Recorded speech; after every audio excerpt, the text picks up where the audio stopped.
আসসালামু আলাইকুম viewers, welcome to civil engineering solution BD channel. আমি ইঞ্জিনিয়ার মুজাহিদ আপনাদের সঙ্গে রয়েছি। ভিউয়ার্স, আজকে আমরা একটি ওয়াশার মিটার ক্যালিব্রেশন করতেছি।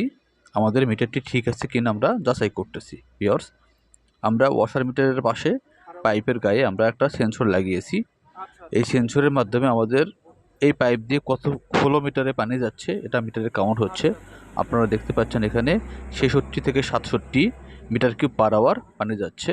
এবার আমরা ওয়াশার মিটার দেখতেছি। ওয়াশার মিটার রিডিং নেব আমরা প্রতি ১৫ মিনিটের রিডিং নেব আমরা। ১৫ মিনিটে আমাদের মিটারের কাউন্ট দেখব এবং ১৫ মিনিটে আমাদের ওয়াশার মিটারের কাউন্ট দেখব। এরপর ১৫কে ৪ দিয়ে গুণ করে আমরা ঘন্টার কাউন্ট বের করে ফেলবো। যেমন এখানে আসছে ৭২.69 মিটার কিউব পার আওয়ার। যদি আমাদের মিটার রিডিংও সেম আসে তাহলে বুঝবো আমাদের ওয়াশার মিটার এবং আমাদের